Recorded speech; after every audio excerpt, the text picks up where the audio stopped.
Alright guys, so we're here at the Odyssey meetup in Las Vegas, and unfortunately Scott here has a motor that needs some help, and so Dennis and Carl, I think he's right there, have volunteered to try and do a field dressing. So they're going to do this repair on the fly out here in the field, and we're going to record the process, and not really a time mark, but we'll just see how long it takes them to do it. So with that, sit back, relax, and enjoy.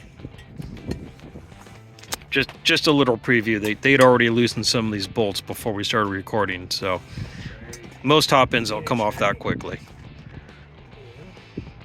So what's going on this motor is that the crankshaft is bent, and so Scott's got a backup lower end that they're going to do a swap on. Let me know if you turn the crank. I want to make sure the piston isn't harmed. Okay. Well, oh, those first pins are hard. Oh, FYI, please try and avoid language so I don't have to bleep it all out. you get one or two freebies, but if it's a lot, I'm going to be in trouble. Yeah, no, it's all good. So see if I can hook the pin with this little pick and then gently pull out the, because you're not supposed to reuse these clips, but if you're gentle with it, I've never had a problem reusing them. You need me to hold anything? Nah. You've probably done this more than a few times. Oh yeah, about 40. Yeah, day 2 out at the meetup, and here we are rebuilding a motor. You know what I should have done? I'll stop right now and do. If I drop this pin down in that, of course this engine's coming apart anyway, but you just don't want to drop anything down in the engine while you're doing this. But this engine has a bent crank, so it's coming apart. Oh, if I drop that pin though and I can't get it back out, we're short a pin for reassembly. No, you take the pin out of that one. Yeah. Yeah. Well, we have to take it off anyways. Yeah. Those things are bare to put back on. I do not have the finger strength to do it. So are you just swapping the piston? Yeah, because this piston is good with this barrel. So we're going to put this piston in this barrel and this head on top of this, ready to go lower end. So we're swapping everything that makes this go, because this has a good lower end. This one, the crank's bent.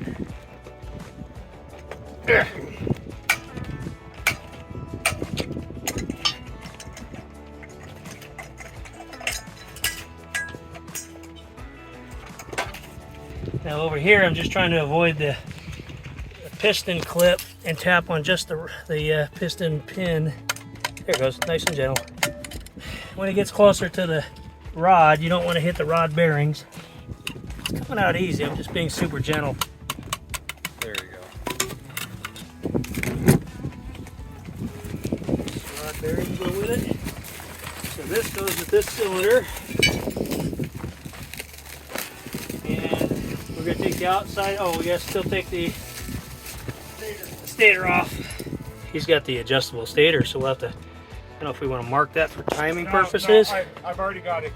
Okay. Don't worry about it. We'll easily pop that out of there, and I remember exactly what Chris told me. Settings. Yeah, I remember exactly. I just marked mine where my stator screws are. I just took it and marked it right in the center of the screw. So all I do is just clock it back to that position. To the center of your screw. To the center of the screw again. So I don't have to worry about that. Going through the top dead center and pushing your piston to the bottom. I don't even do that. What do you? According to Chris Wortman, what I do on this one, if you look, here is top center, right there. Okay, so I take this line and I clock it clockwise, like that far. I mean, we're talking less 3/16 of an inch. And what that does is that retards the timing on these and helps the engine to live a little bit better at higher RPMs. You have to make sure we check your jetting, but the crank could have had an effect on it too, but your exhaust side has a little bit of scuffing on it. Okay. So we'll make sure we're not too lean on your jetting. Might have just been a rough break-in that could have caused it. I'll run it. That's a little sketchy right there. Yeah, I got some. On this gasket, the metal center section is exposed in several locations. So I don't know if it's just a gasket that's been used too many times, or it's been No, that was a brand new gasket. Oh, so there's some blow by, and it was probably because you did have it maybe too lightly torqued. I believe it was 9 pounds, and to me that was, yeah, that was stupidity. So I looked at it at the manual, and I found out that no, head bolts, I was way off. Head bolts are supposed to be 15 to 18 pounds. So I put these at about 17-ish, and according to my torque wrench, and that's where it ran. So the first, what you are seeing could be the very simple fact that I didn't have it torqued down enough. Well, I hope you guys know what you're doing. No. This is our first time doing a FL250 rebuild. You're a little deep into it. See, taking it apart's easy though, right? I could take it apart. Yeah, putting it back together, that's the secret. We'll send him a bill when he gets home. Yeah, this is slightly confusing. He's got reed valves, probably because they've advanced the intake timing. But normally when they do reed valves, They put the holes in it. Put the windows in the piston. So sometime in the future you should consider windowing the piston. Yeah. But you can see they've really opened up the intake on this thing. Massively opened it up. So that would require reed valves. But just because they opened it up so much, they need the reed valves. But a lot of times they'll also window the piston, get maximum flow. Okay, you want to swap this piston over onto this cylinder now? Well, the head gaskets that's on the motor I just got from Chris would basically be unused. It hasn't run through any heat cycles, so we could move that over. I have a new head gasket. I think I brought a new one with me. Here's the base gasket. Let me see. Is in here. Okay. This is really important. A lot of people get wrong. Okay, I'm listening. The pistons have an arrow, which Yes. should be the exhaust. Yes. The side with this, that's the intake. Side, yeah. So you want the arrow going that way. If there's no arrow on your piston, the rings are going to be positioned on the intake side. And there's two little posts down inside the groove of the rings, and those ring gaps have to be on those posts. So there's one there. Yeah. So if you go over that and put it in, it's going to wreck your ring. Yes. It's going to snag. Yes. And I haven't found the other one, but it's somewhere on the same side. No, it's right over here. Oh, Yep, way over right there. over there. Yep. Another thing that hopefully your engine builder has considered is these ring openings should not interfere with the intake. But basically you want to make sure none of these piston pin openings snag your intake, and that's what this guy's done. He's matched this piston with his cylinder. Between the three of you guys, this might actually work. Between the three of us and the parts that all three of us brought, we might be able to get it put together. That's the goal. I mean, we hope that we can. No. Back in the old days, during the practice on a Mickey Thompson race, I seized my piston. So I got my practice in, but the piston seized, and I had 2 hours till race time. I literally quickly took the engine apart, went into the supermarket, got muric acid for the swimming pools. Yep. Washed out the stuck aluminum off my cylinder, went over to the Honda dealer, bought a new piston, slapped it all together, and made it to the race. Unfortunately, the reason it seized was my timing was bad, and I seized in the main event. So I went through 2 pistons in one night. Okay, to let all Robert's viewers know, this particular setup is we're just off of stock. Stock is 70.0 millimeters. In this particular setup, I am 70.25 millimeters. So it's just a little bit over stock. You saying the piston size? Yeah, the bore. Yes. The bore. So I've stuck my pinky in here just to line up the rod with the pin, so I'm not banging against something out of alignment. So my pinky held the rod and pin all in place, and now I'm just kind of tapping it in. A lot of times when they're lubed properly, oh yeah, see, it just pushes right in. So this one's lubed properly. See, look, you're going to And get I'll a push whole it right lot up of against information. the other clip, so it's snug against the other clip. Now put this clip back in. There you go. Real easy with a screwdriver. Yeah, just make sure it falls deep into the groove. all the way seated. I almost- There we go. There it That was is. the clip. Okay, pistons on. We need to get the sealer on the gaskets and lower a cylinder on, and then put all the externals. I think that's what was on there before. It was. I Same did. stuff. I did put a little. I just put a thin layer on there so the gasket comes off easier. Yeah. On the other, some people use like just 2-stroke oil a little bit, you know, and that helps it if you're gonna do. I'll use that copper colored Copper gaskets, coat. that copper coat. Yep. I just put a Because little. I've had an air leak, so I just use what the pros are using now. You- It's better That's safe not than what you sorry. run in the machine, is it? Why not? It's 2-cycle oil. Let me see. Okay, so talk to me. Not all 2-cycle oils made equal. That's not a high quality oil. I would go with a top brand. Boss, that's what I got. Oh yeah, oh yeah. I Run got- what you got, but I got- it'll last better if you get a top brand. Okay, so in that case, tell the viewers what a top brand is and don't buy I this run stuff. Maxima. I forget what it's Okay. actual, but Is the Maxima brand. 927? Yeah, sounds about right. Yeah, I just picked some up too. Yeah. Okay, yeah. where do you find it? Any From motorcycle shop. oddballorv.com. There you go. Actually, Well, we then have there it. you go. All right. And I don't know if oddballorv.com is distributing AMSOIL yet, but on my final cars that I decided to keep, I'm a big lover for AMSOIL. AMSOIL? Dominator. Dominators. Yeah, probably a lot of people talk good about. But in the Dominator. meantime, I'm running another high quality one, that Maxima. Yeah. Okay, exhaust port pointed, clips are both in Okay. and seated. Now time for Gasket. the Wait. base gasket. Do you want to coat this? Oh, that or one we you won't never need took to? out that clip. That's why. Yeah, no, we didn't take Okay. that one out. Carl. Do you want to coat this side, or do we even need to do this? We can do a little bit on that one too, yeah. You want to do it? Here, I can do it. Yeah, and you're then- the expert at that. Oh, you can use that oil for whatever they needed though. That's fine.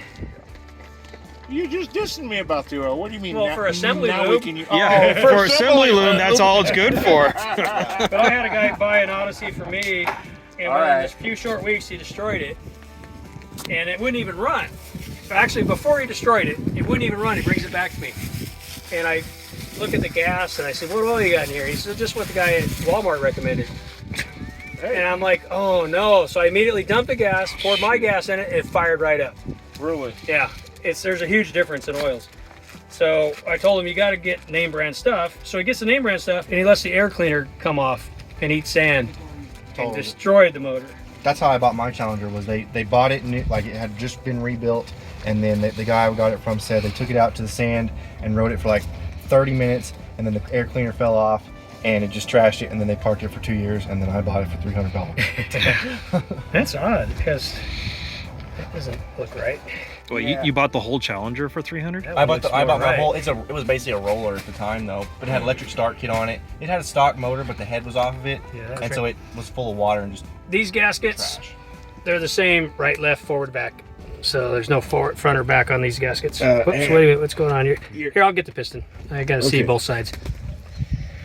I want to make sure this is the right gasket because it came with two gaskets. Nope, something's not right with this gasket. Flip it. Maybe it isn't the same on both sides. I don't know everything. Okay, that's not matching. Let's try that way. There it is. There we go. Yeah, so, So- the gasket is different. Yes, it I is. lied. Okay, so now we need to try to get them studs out of there because we have Studs? What studs? well the alignment dowels because this one has alignment dowels in it already. Oh, okay. Well, I got that needle nose right here. Here. Yes, sir. Just Well, this. I would say Paper pull towel- these paper because these towels. I think Chris put new ones in here. I Okay, think. and yeah, these look crappy. Uh, Oh, yeah, look at that. I brought my See, I brought What if my, that one doesn't? Is that the same? No, that one we can leave it because it's this one, or is it? It's yeah, the front one. Yeah. Okay. So we got we can leave that one. those. Because the one I just pulled was this one. Okay, Yeah. now We're good. remember, we got to hit that. We got to hit those posts Yeah, make with sure the the rings. The rings are lined up. Because Whoever drops the cylinder, I Carl will is line going to those drop up. that right straight onto this, and it's chamfered underneath there, which will help the spring or the rings Get one wide down. go up I got one in there. inside. But you do have to have the rings on those posts, because if you don't have the rings on the post, it's going to catch and it will force your rings out. I'm on the posts. Oh, look at you guys using that stuff as Can't flip it assembly over. lube. That's about all it's good for. That's about all I trust it for. Okay, so all right, Just weed I eater. got taken to school. Yeah, the weed eater oil for a Hey. loader. Better that you pull Yeah, that this will stuff destroy out. your motor over in a not too long a time. That might be why you had scuffing on your piston. Yeah. Okay, so now we are. No, that's all good. Studs are in there. That's good. You got the So you just keep an eye on the alignment of the rings as you drop the cylinder on.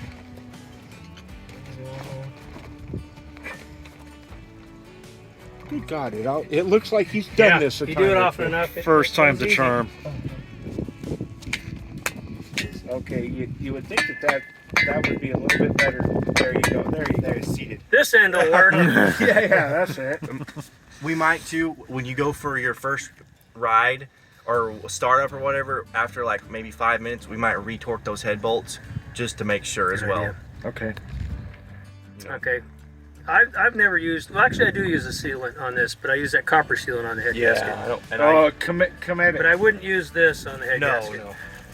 So we could, because it's a stock style head gasket, we don't really need a sealant because it squishes a lot. The copper ones, You gotta you got to seal them. Yep. There you go. There we go. Now it gets. Yep. Yeah. Okay. Oh yeah, sure. We're putting Scott's motor together. We didn't see it. wait, show the scratch real quick. Just a little. It's an odd scratch. It makes no sense. Just a little nick right there. I don't know where that came from. Is it fingernail? Like, can you? No, you can't. No, grab It's it. just like You just can't a, even feel it. no. Yeah, so it's Okay. nothing, but it Just for reference, you know, we put this together fully knowing Yeah. that that's all on there. Head gaskets on, base gaskets on, rings are set in their dowels,